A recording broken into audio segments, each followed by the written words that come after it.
Pour comprendre vraiment comment fonctionne une grande ville, il faut lui retirer sa peau et révéler les forces vitales qu'elle cache. Un système d'une incroyable complexité dont dépendent des millions de gens, mais que peu comprennent. Partons pour un voyage fantastique au cœur des grandes mégapoles du globe.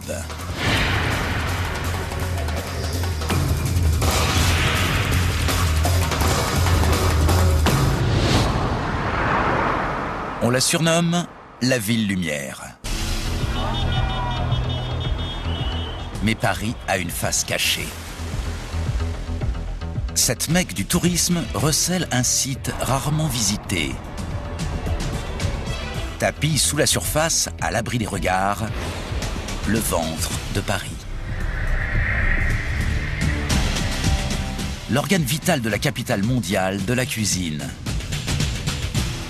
La ville d'en haut festoie, la ville d'en bas digère. L'une ne pourrait survivre sans l'autre. Aujourd'hui, nous entrons dans la ville lumière par un trou d'homme. Voici les égouts de Paris. Ils s'étendent sur 2300 km, la distance de Paris à Istanbul. Tous les jours, ces galeries charrient 1 million de mètres cubes d'eau usée. Assez pour remplir l'Empire State Building.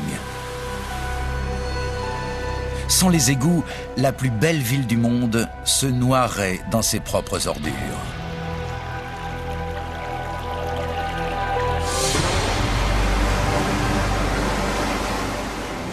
Cette infrastructure du 19e siècle a permis le développement d'une métropole tentaculaire. Mais tandis que la ville prospère, ses entrailles s'essoufflent à suivre le rythme. Pour que Paris survive, ce vénérable ouvrage doit explorer de nouvelles voies. Ses défis ? Exploiter la technologie pour rationaliser son labyrinthe obscur. Utiliser la science pour curer son océan de fange. Et recruter une nouvelle race d'égoutiers qui, non contents d'entretenir le réseau, le réinventeront pour faire entrer cette cité millénaire dans le XXIe siècle. Et tout ce travail doit se faire dans l'obscurité. Les égouts de Paris sont une métropole parallèle, un négatif photo du plan des rues. C'est l'un des plus grands réseaux d'égouts du monde. Mais cette capitale de plus de 11 millions d'habitants compte moins de 650 égoutiers.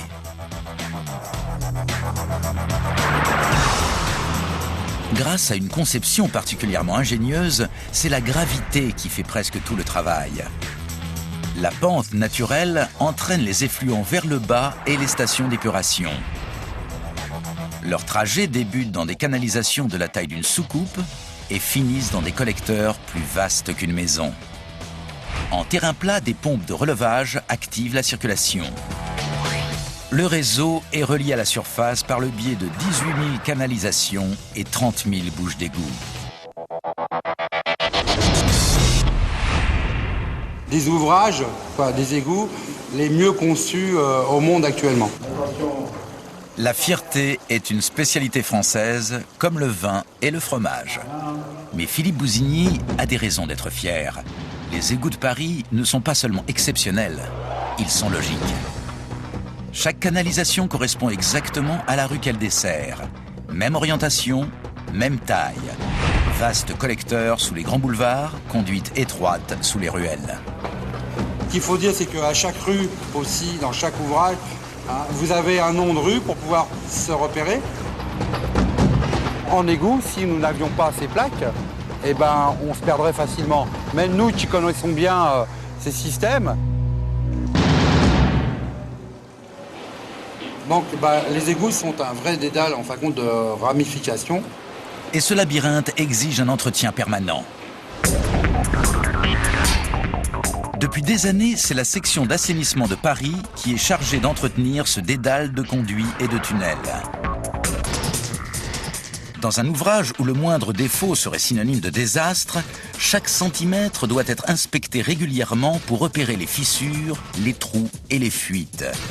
Mais comme les cartes utilisées pour ces inspections dataient de la construction de l'ouvrage, Paris a donc entrepris de numériser ces données. Et aujourd'hui, tout le réseau tient sur un disque dur.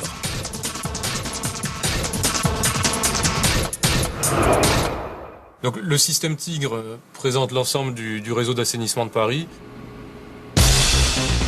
Tous les jours, Vincent Évrard navigue sous terre sans quitter son bureau. Son guide, un logiciel sophistiqué baptisé Tigre. L'ensemble du réseau d'égouts, et en rentrant à l'intérieur du réseau, on voit le cheminement des voies dans Paris. Les égouts sont subdivisés en 28 000 sections identifiées par un nom de rue.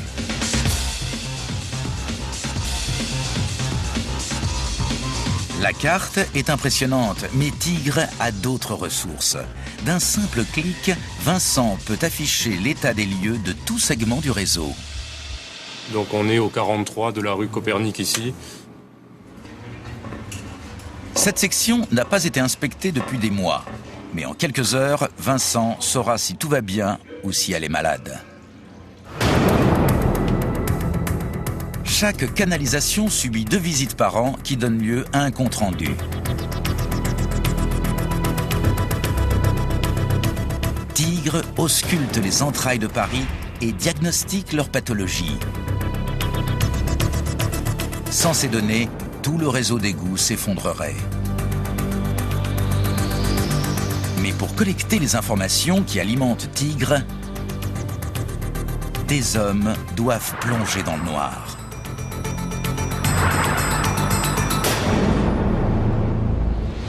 Alain Allemand est l'un des éclaireurs de Tigre. Tous les matins, il arpente 1,5 km de galerie pour détecter le moindre problème.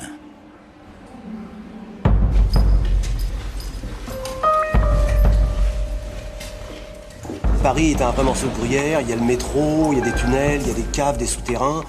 Donc il faut surveiller tout ça, et avec tout ça, il y a en plus les égouts. Puisque l'eau pénétrerait à l'intérieur et risquerait de miner le terrain, quoi. Donc il y a des incidences assez dramatiques, quoi. Surtout ici, urgent, manque la grille sur la banquette. Mais le paradoxe veut que cet ouvrage construit pour charrier l'eau risque d'être détruit par cette même eau. Surtout par ce genre de liquide. En se décomposant, les effluents se dissolvent en un magma répugnant d'acide sulfurique, d'acide urique et de méthane. Il est toxique, explosif et corrosif. Il peut littéralement dissoudre les canalisations. Et si cette menace interne est préoccupante, la menace externe est encore pire. Alors le genre de problème le plus important, ce sont quand même les fissures. Dues au sol qui bouge, au tremblement. Alain a longtemps rédigé ses rapports à la main, avant de les mettre au courrier.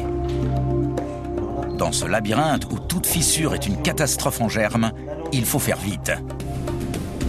Fini l'encre et le papier. Place à la transmission sans fil. Au QG de Tigre, Vincent reçoit le compte-rendu. Sur la rue Copernic, on a eu une visite ce matin qui remonte des informations, donc du type fuite d'eau potable dans le réseau d'assainissement, qui s'affiche sous la forme de ces symboles de manque. Donc ça veut dire qu'il va falloir venir poser des équipements ou réparer les fissures. Une fois les informations enregistrées, Vincent peut dépêcher une autre équipe pour la réparation. La fuite sera comblée et le désastre évité grâce au mariage entre cet ouvrage vénérable et les nouvelles technologies.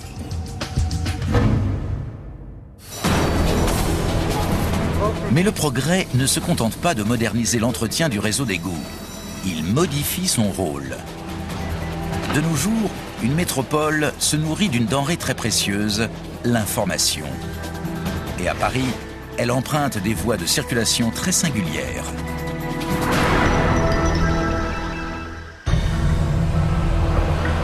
Drôle d'endroit pour faire du business.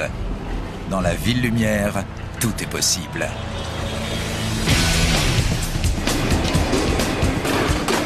Voici le légendaire service postal de la capitale, le pneumatique. Comme les égouts, ce système a été conçu sous le Deuxième Empire. Les premières lignes ont été installées en 1866. Un siècle avant l'ère du fax et du courriel, Paris disposait déjà d'un réseau de communication rapide sans fil. Le concept ? Faire circuler l'information à grande vitesse. Le mécanisme ? Des gaines et des cartouches. Pour envoyer un pli, il suffit de composer le code du bureau destinataire. Ensuite, cette cartouche est indexée parce que chaque poste de départ ou d'arrivée ont un code pneumatique différent. Le code est simple. Chaque adresse est une série de chiffres et de lettres. Claude Picard l'utilise depuis plus de 20 ans. Sous nos yeux, il envoie des documents depuis l'hôtel de ville à la poste centrale du Louvre. Nous l'introduisons sur un poste B1, nous l'introduisons sur la ligne B. Et nous formons le... Là, nous avons un sélectionneur 1. Ensuite, la cartouche est aspirée. Voilà, elle est partie. Lors de la pose des gaines de ce circuit, les fragiles rues de la capitale ont échappé à des travaux spectaculaires qui les auraient fragilisées. Les voies existaient déjà. La ville parallèle souterraine.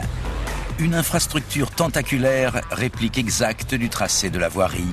Les égouts. Propulsée à l'air comprimé, la cartouche file sous terre à 36 km/h. Et ce, grâce aux égouts, la première autoroute parisienne de l'information.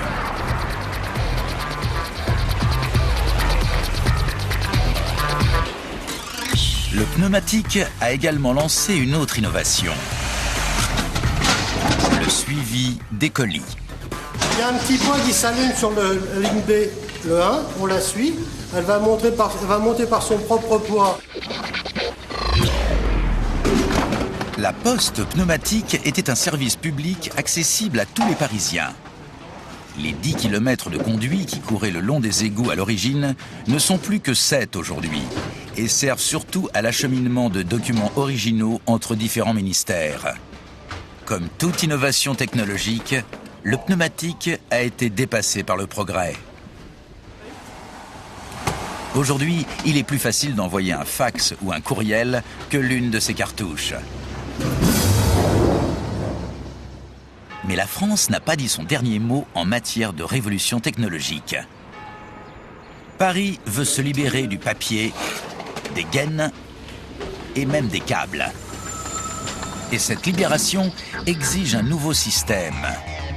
Une nouvelle technologie baptisée accès sans fil à l'Internet ou Wi-Fi. Avant le sans fil, il fallait des câbles pour se connecter à l'Internet. Plus maintenant. En zone d'accès sans fil, la connexion se fait comme par magie, partout dans la ville. Les données sont acheminées par signal radio, directement de l'antenne à l'ordinateur. Mais les antennes ont un rayon d'action limité. Pour s'assurer d'une couverture Wi-Fi à 100%, la capitale a donc besoin d'une forêt entière d'antennes. Qui plus est, si les antennes assurent une transmission sans fil, elles doivent elles-mêmes être connectées par câble au réseau Internet. Mais dans la ville lumière, les câbles et l'esthétique ne font pas bon ménage. Paris est une ville magnifique, avec beaucoup de monuments historiques qu'il faut absolument préserver. Pierre Barnabé travaille pour Alcatel, l'un des principaux équipementiers français de télécommunications sans fil. Sa mission ? Installer un réseau d'antennes Wi-Fi dans Paris sans défigurer le paysage urbain. Et une fois de plus, la solution réside dans les égouts.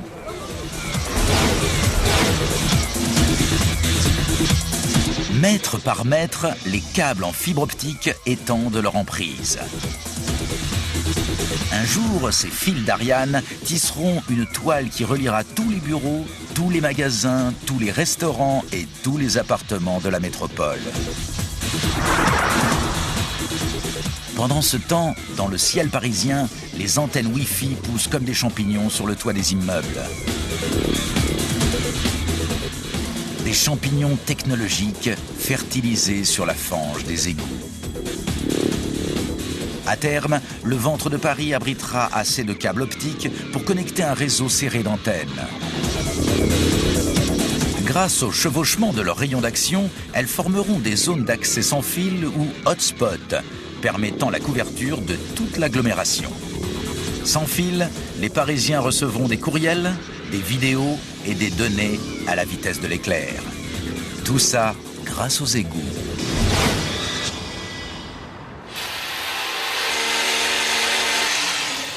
Georges Costa est un soldat de la révolution Wi-Fi. Nous sommes en train de poser un câble fibre optique composé de 12 fibres. Et le fait de passer dans les égouts, ça permet d'éviter déjà les lourdeurs administratives pour faire du génie civil en surface. Georges travaille pour l'opérateur de télécommunications Completel. Aujourd'hui, il délaisse les poteaux téléphoniques au profit des galeries d'égouts. Georges répète les mêmes gestes plusieurs centaines de fois par jour. Percer un trou, installer un point d'ancrage, injecter une résine étanche, fixer le câble. Et ça permet de laisser le câble là pour des années, quoi. C'est primordial. Les câbles n'aiment pas l'eau. Nous sommes dans des milieux très humides. Et comme vous pouvez le voir sur ces câbles qui sont là depuis très longtemps, ils sont complètement pourris. Et les câbles qui sont déroulés en égout, en tout cas pour ce qui est les câbles fibre optique, sont des câbles qui sont armés et anti-rongeurs, puisque le premier problème des égouts, c'est les reins. L'autre problème, c'est le gaz. Les eaux usées contiennent du méthane. En cas d'accumulation dans un espace confiné, il explose spontanément. Même à faible concentration, le méthane est un gaz dangereux. Il gêne l'inhalation d'oxygène et peut causer l'évanouissement ou même la mort. Donc on ramène les câbles extérieurs afin de les raccorder et ensuite on les ramène dans l'égout pour fixer la boîte. Le câble est une tresse de minces fils en fibre optique. Chacun doit être parfaitement soudé à haute température. Une fois que la fusion est réalisée, ça nous donne une valeur approximative du lien. Pour protéger la délicate soudure, Georges la renforce avec un fil métallique et l'enferme dans un boîtier étanche. Et voilà le travail. Un raccordement de plus. Section par section, les câbles Wi-Fi tissent un canevas technologique invisible dans les entrailles de la capitale.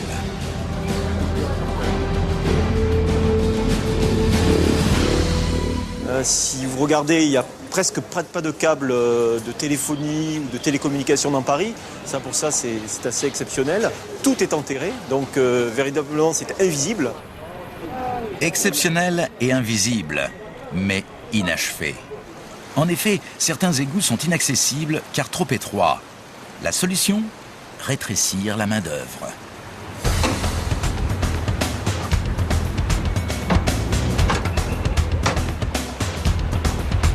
Voici un robot poseur de câbles. Le nec plus ultra de la technologie télécommandée. Aussi polyvalent que compact, ce robot peut aussi bien tirer des câbles que faire des épissures ou vérifier son travail.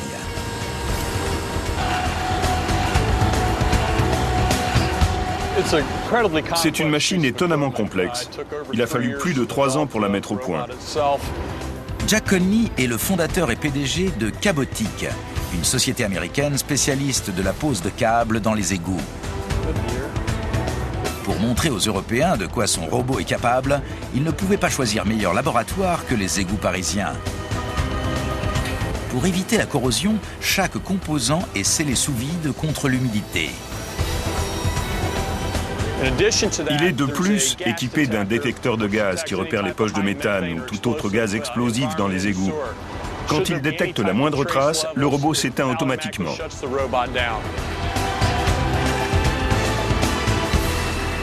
Si la voie est libre, la pose du câble peut commencer. Mais à la différence de George Costa, Jack travaille à distance. Le bloc de montage pivote pour amener la perceuse à l'endroit exact du point d'ancrage. Le foret sort de son logement et perce la canalisation haute. Il se rétracte, le bloc de montage pivote, saisit le câble optique et une brique d'ancrage en polybutane pour le fixer tout contre la canalisation. En 8 heures de travail, le robot peut poser 800 mètres de câble. En travaillant 24 heures sur 24, on peut arriver à poser environ 1,5 km de câble par jour. Même en travaillant 24 heures sur 24, George et ses collègues ne pourraient pas poser plus de 100 mètres de câble par jour. Avec 10 robots, on pourrait câbler tout Paris en 3 mois.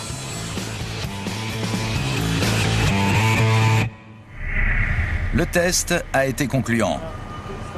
Jack remonte son assistant et plie bagages sans laisser une seule trace de son robot américain à Paris.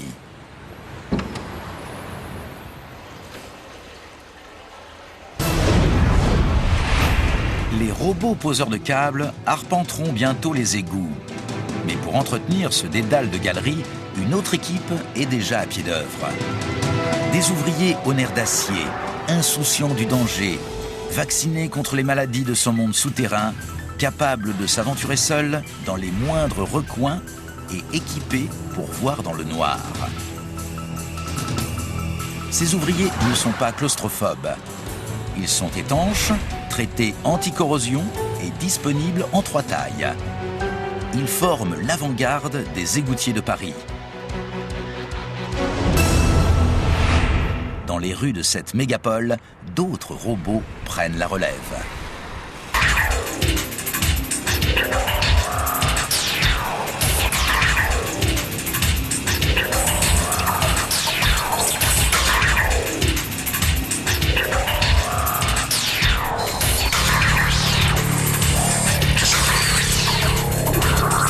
Jean-Pierre Cornu travaille pour Hydrovidéo, une entreprise française qui fournit des robots d'inspection à la section d'assainissement de Paris.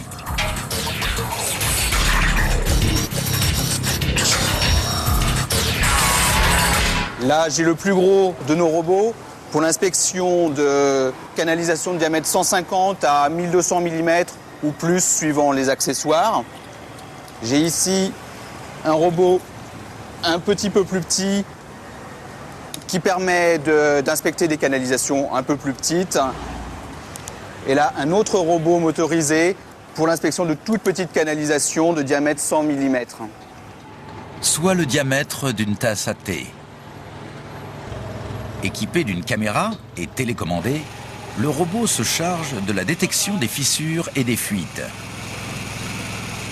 Comme son cousin poseur de câbles, le robot caméra est armé d'une lame pour racler les dépôts calcaires ou couper les racines qui percent les canalisations.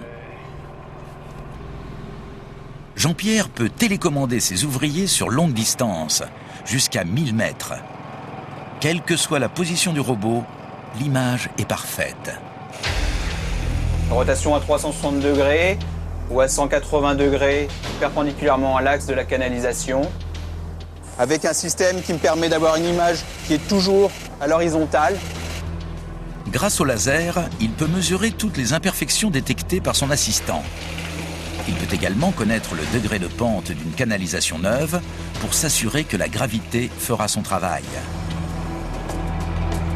Ici, il vérifie le raccordement entre un collecteur et le tout à l'égout d'un immeuble. En cas de détérioration, il enverra un autre robot pour la réparer. À terme, les machines assureront peut-être aussi les tâches les plus salissantes. Mais ces ouvriers de câbles et d'acier ne sont pas prêts de remplacer les égoutiers de chair et de sang qui tous les jours mettent leur vie en danger.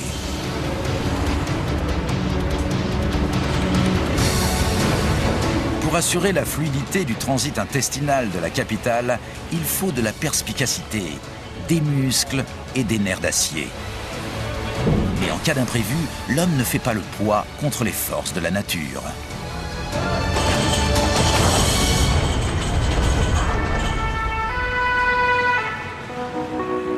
Par beau temps, difficile de croire que la ville lumière a une face cachée. Pourtant, elle existe.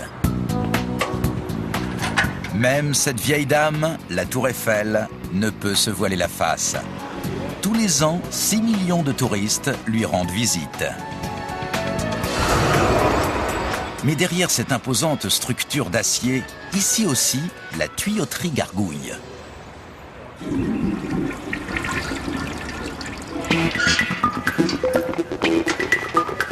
Et nous avons là tous les services techniques, les évacuations des eaux usées, des toilettes, des lavabos, des restaurants. Pour l'ingénieur Jean-Alex Forêt, la tour n'est pas un monument. C'est un organisme vivant avec des fonctions physiologiques. Alors nous arrivons aussi au-dessus du deuxième étage et au-dessus du restaurant Jules Verne, où arrivent toutes les canalisations qui vont s'envelopper ici tout le long pour continuer leur chemin par là. Qui se continuent là, qui prennent la courbe pour ensuite remonter à la verticale jusqu'au troisième étage. Ces 7 km de tuyaux desservent 2 restaurants, de nombreuses fontaines d'eau potable, 20 urinoirs et 40 toilettes. La Tour Eiffel aussi a des besoins naturels. Tout ce qui s'avale doit être éliminé. Mais ici, ces nécessités se font avec une certaine hauteur.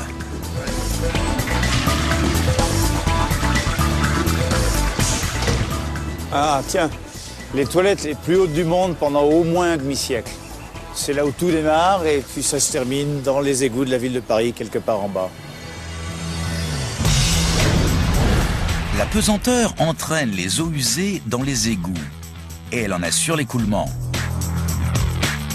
L'agglomération parisienne s'étend en pente douce vers la Seine. Les collecteurs secondaires se jettent dans les collecteurs principaux qui s'écoulent tous vers le point le plus bas de la ville. Dans les dépressions de terrain, des pompes de relevage prennent le relais. Certes, la gravité assure la circulation naturelle des égouts, mais ils ne sont pas auto-nettoyants. Sans entretien, ils refouleraient comme des toilettes dont on ne tire jamais la chasse. Ils se déverseraient sur la chaussée, apportant leur cortège de maladies, comme ce fut le cas pendant des siècles. Tous les matins, quand Paris dort encore, des bataillons d'égoutiers se mettent en marche pour combattre les immondices.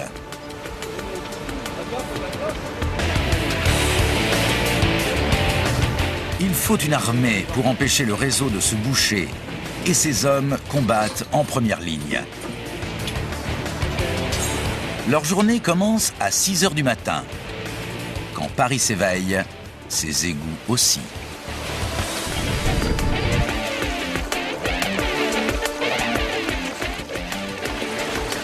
Au fil des heures, le filet d'eau devient torrent. Les égoutiers doivent travailler vite.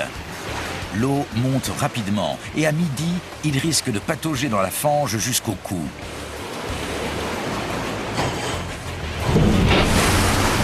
Difficile métier. Les égoutiers ressemblent aux mineurs. Ils triment dans l'obscurité. Ils respirent un air vicié. Et en cas de poche de méthane, ils risquent la mort. Le cancer et l'emphysème leur volent des années de vie. La longévité moyenne d'un égoutier ne dépasse pas 57 ans. Mais les égouts présentent d'autres dangers que l'on trouve rarement dans la mine. Le tétanos des seringues usagées, les maladies transmises par les rats et la mort par noyade.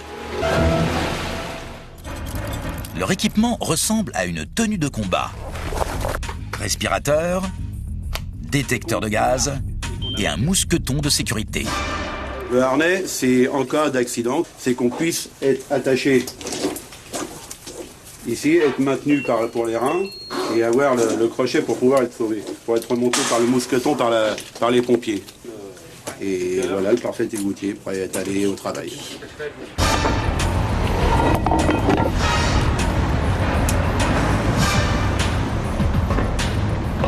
Les égouts sont faits pour les eaux usées, pas pour les ordures. Et pourtant, ils charrient tous les jours des tonnes de déchets solides. Enjoliveur de voitures, mais on va trouver des objets, de tout ce que les gens, en fin de compte, se débarrassent, quoi. Sans compter les boîtes de boissons métalliques, les choses comme ça. Toute accumulation de détritus peut boucher le réseau. Il est facile de se débarrasser des déchets encombrants, mais comme toujours, ce sont les petites choses qui donnent le plus de fil à retordre. Chaque année à Paris, le BTP consomme des millions de tonnes de sable. Quand il pleut, ce sable est entraîné dans les égouts, où il s'accumule peu à peu. Et ici, vous êtes donc devant un bassin de désablement. Hein.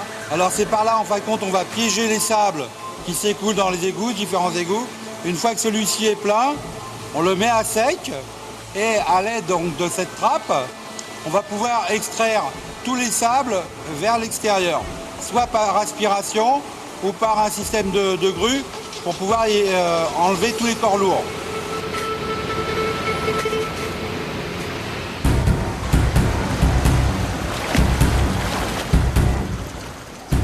Mais ces bassins sont loin de suffire à la tâche. Chaque année, les égoutiers enlèvent assez de sable et de boue pour remplir 10 piscines olympiques.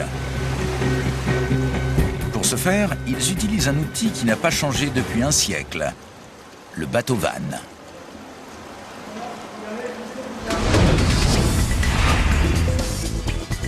Comme les égouts eux-mêmes, le bateau-vanne exploite la force naturelle du courant. De simples ailettes en bois fixées dessus créent un barrage artificiel. En butant contre les ailettes, l'eau et la pression montent et font avancer l'embarcation. Plus le niveau de l'eau monte, plus la pression augmente. À l'avant, une plaque métallique racle le sable et les graviers que les égoutiers pourront pelleter. La pression de l'eau à l'arrière du bateau est si forte qu'il faut de lourdes chaînes pour le ralentir. Au fur et à mesure de la progression, quand les chaînes sont en bout de course, les hommes les fixent un peu plus loin. On dirait un chasse-neige à propulsion à eau. Un chasse-neige répugnant de 10 tonnes.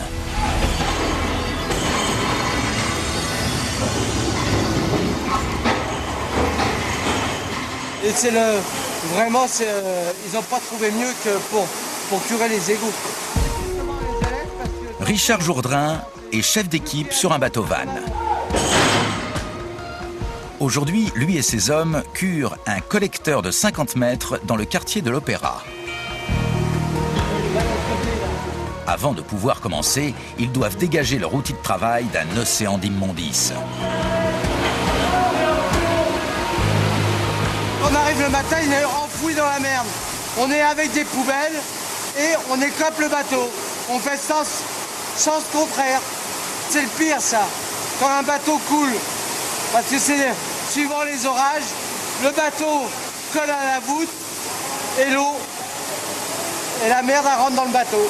Voilà. Les orages aussi peuvent noyer les égoutiers. En surface, il commence à pleuvoir. Problème en vue dans les égouts. Donc vous voyez, c'est très dangereux. L'autre monte sans arrêt là. Et si vous voyez ici toutes ces, on va dire, ces torches qui sont accrochées sur les parties métalliques de l'égout, c'est parce que l'eau, en fin de compte, est montée jusqu'en haut, jusqu'à la voûte. Donc d'où le danger en égout. Hein, ce sont des orages qui ont provoqué, en fin de compte, cet état de fait. Si un égoutier travaille dans une section basse lors d'un orage, il risque d'être emporté par une crue éclair. Pourtant, même ici, on peut trouver une élévation de terrain. Des refuges en dur, prévus dès l'origine. Nous sommes situés à peu près 5-6 mètres au-dessus du collecteur. C'est l'endroit où on se protège en cas de montée subite au niveau des eaux, lors d'orage, ou par exemple ici, lors de la crue de 1910, où l'eau est montée jusqu'ici. Voilà, donc, mais c'est le seul endroit où on peut se protéger. Quand on travaille près de l'eau, la noyade est un risque permanent. À un moment ou à un autre de leur carrière, tous les égoutiers tombent à l'eau. Comme rivière, on ne fait pas pire. Trouble, fétide et rapide. En une seconde, leur combinaison protectrice peut devenir meurtrière. Quand vous tombez dans l'eau et ça se remplit d'eau, donc votre poids en eau, il vous tire vers le fond. Vous serez emporté par la vitesse de l'eau et en fin de compte, on n'est pas sûr de pouvoir vous récupérer à l'arrivée.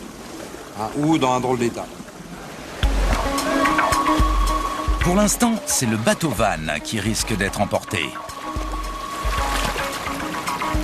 Il y a 2 gars qui sont sur banquette qui tirent au trot. Il y a une personne à la vanne et deux gars aux chaînes. Les types qui travaillent sur le bateau, ils savent déjà me prévenir s'il y a un danger ou pas. Il y a mettre les ailettes. Vous voyez, il y a mettre les ailettes.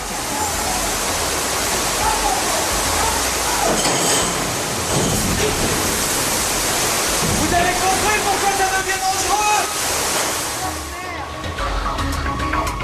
Les ailettes servent d'accélérateur.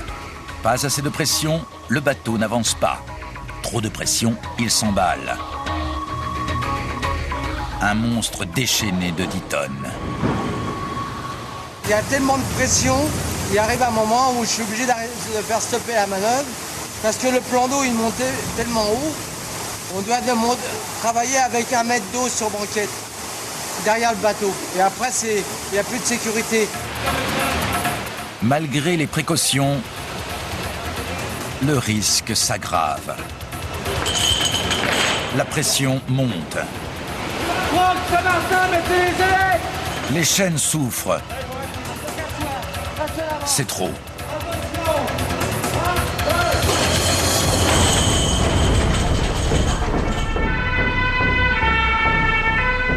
Une amarre se brise. Et c'est l'accident. Le bateau s'est cabré. Richard est blessé. Il le sort, il l'emmène à l'hôpital. Bon, le plus difficile, ça va être de le sortir. Je pense qu'ils vont chercher un treuil ou une nacelle ou un truc comme ça. On attend. Pardon? Il est cassé? Ah oui, mais il s'est carrément cassé le poignet. La chaîne avec la pression, elle a pété, elle a monté en l'air, il est retombé dessus. Blam, cassé net.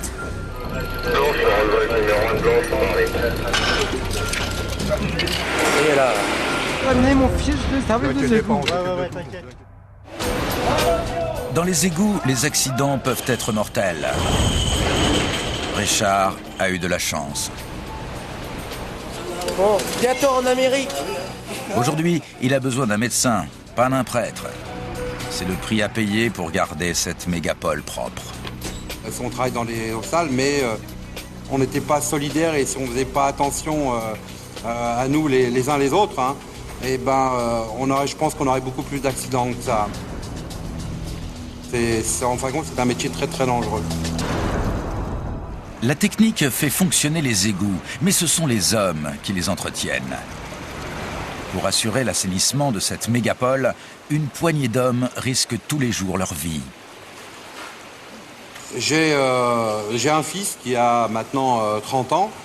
Je lui ai demandé à un moment s'il voulait faire mon métier.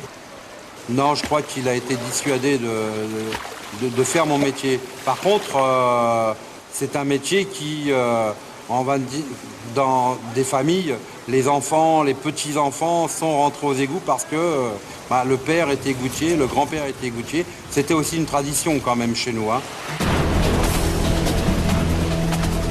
Mais il existe aussi toute une famille qui trime dans les égouts depuis des siècles, depuis la construction du premier collecteur. Une famille qui compte des millions d'individus dotés d'un appétit insatiable pour leur travail. Voici les égoutiers préhistoriques. Chaque jour, un rat peut manger un tiers de son poids d'ordures. L'extermination a réduit leur nombre, mais comme pour l'afflux d'eau usée, rien n'en viendra jamais à bout. Les égouts parisiens accueillent les effluents humains, les câbles et la Wi-Fi. Ils tissent des liens urbains dont leurs concepteurs n'avaient même pas rêvé. Mais comme si cela ne suffisait pas, l'ouvrage est accablé d'une tâche supplémentaire. Dans cette métropole d'asphalte et de béton, où peut aller la pluie, si ce n'est dans les égouts? Quand l'orage est violent, le flux souterrain peut tripler et les égouts peuvent littéralement déborder. Dans ce cas, la pluie n'a pas d'autre issue que de couler sur la chaussée, sauf à prévoir des soupapes de sécurité. Quand il pleut, les capteurs placés dans les collecteurs principaux mesurent constamment le niveau de l'eau en continu. Si elle monte trop, le flux excédentaire est pompé vers les galeries les moins sollicitées.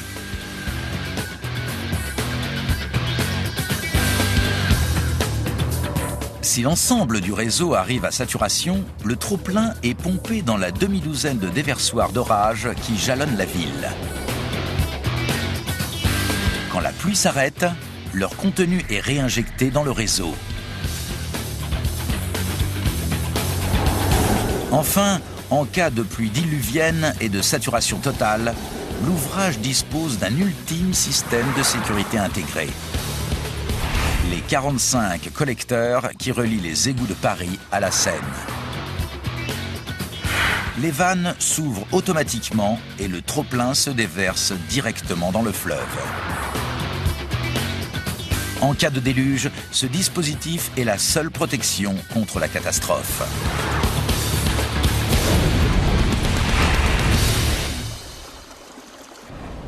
Voici l'une de ces précieuses vannes de sécurité. Alors cette vanne, elle est pilotée automatiquement normalement, mais bon, aujourd'hui on est au démarrage de l'hiver et on vient vérifier que tout se passe bien et qu'elle se ferme correctement. Tout est OK ? Christophe Dalloz dirige la division gestion des flux des égouts de Paris. Son travail, empêcher le réseau de déborder sur la chaussée. En cas de forte pluie, les eaux usées ont longtemps refoulé dans les caves et les rues. Aujourd'hui, Paris dispose d'une issue de secours, la Seine elle-même. Piètre compromis. Le trop-plein rejeté dans la Seine est filtré, mais non traité. Le dilemme est cornélien. Envoyer les effluents bruts dans le fleuve ou sur la voie publique. C'est ce que l'on essaye de faire, c'est d'éviter au maximum que cette situation se produise. Alors tous ces rejets, évidemment, ils posent une question très importante, c'est jusqu'où on peut aller pour protéger le fleuve. Paris construit de nouveaux réservoirs pour le trop-plein d'eau de ruissellement. Mais pour éviter tout rejet dans la Seine, il faudrait doubler la capacité de l'ensemble du réseau d'égouts. En polluant le fleuve, la ville fait donc le choix du moindre mal. Elle y est contrainte en moyenne 4 fois par an.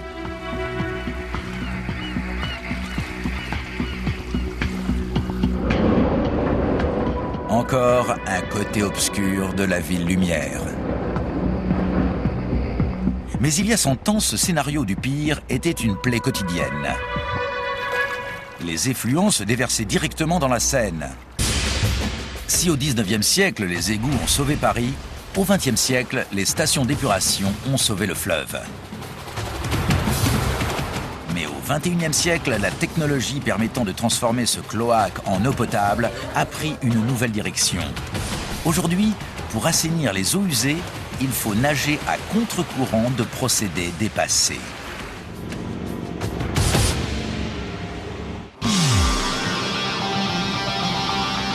Pierre Ferreira devrait être l'homme le plus impopulaire de la capitale.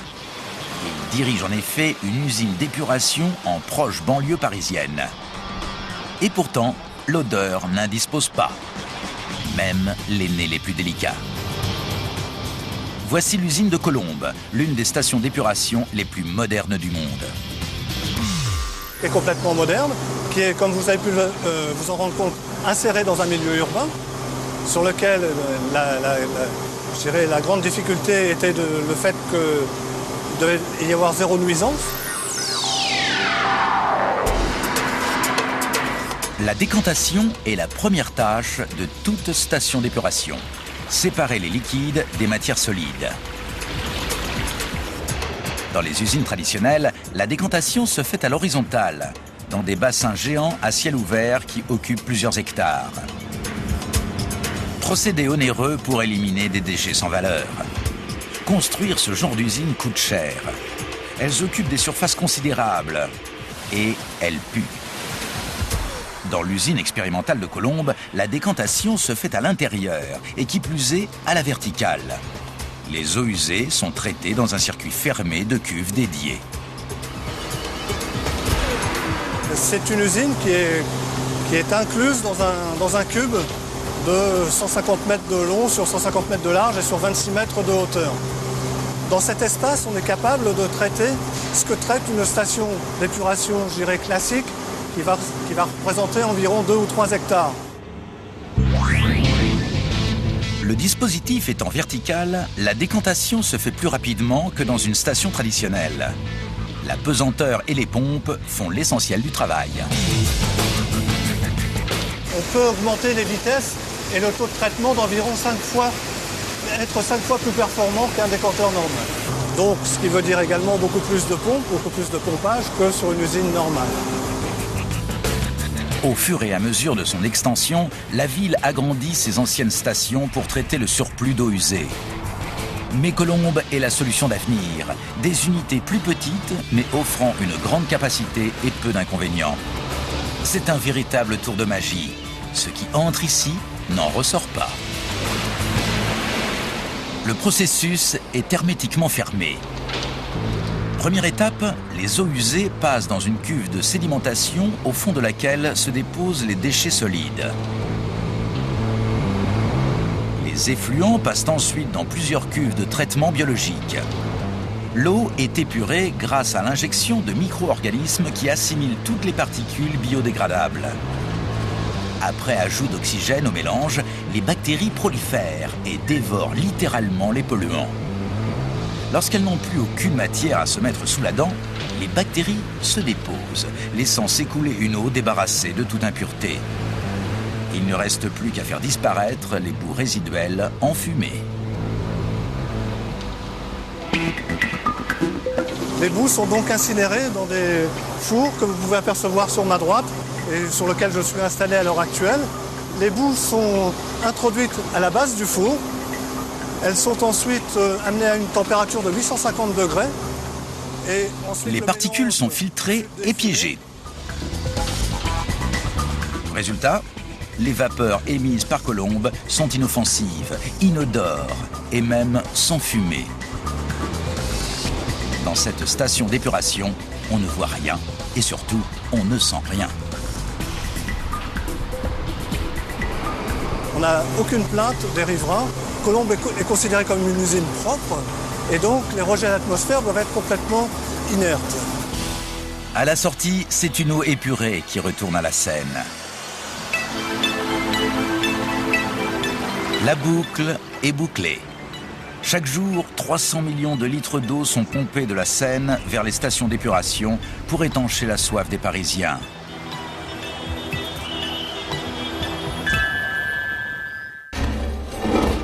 Aujourd'hui, les égouts sont l'organe vital de la capitale. Dans ce labyrinthe, la mégapole est à la fois purifiée et câblée.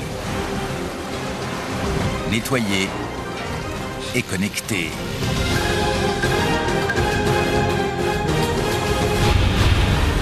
La vieille garde reste sur le pied de guerre, mais de nouvelles recrues viennent lui prêter main forte contre les déchets. Au cœur de cette lutte sans fin, cet ouvrage vénérable se réinvente pour le 3e millénaire. Tant que ce fût s'écoulera, Paris verra la lumière au bout du tunnel. Laissant ses entrailles à ses taches obscures, la ville peut briller de tous ses feux et rêver à son rayonnement sur le monde.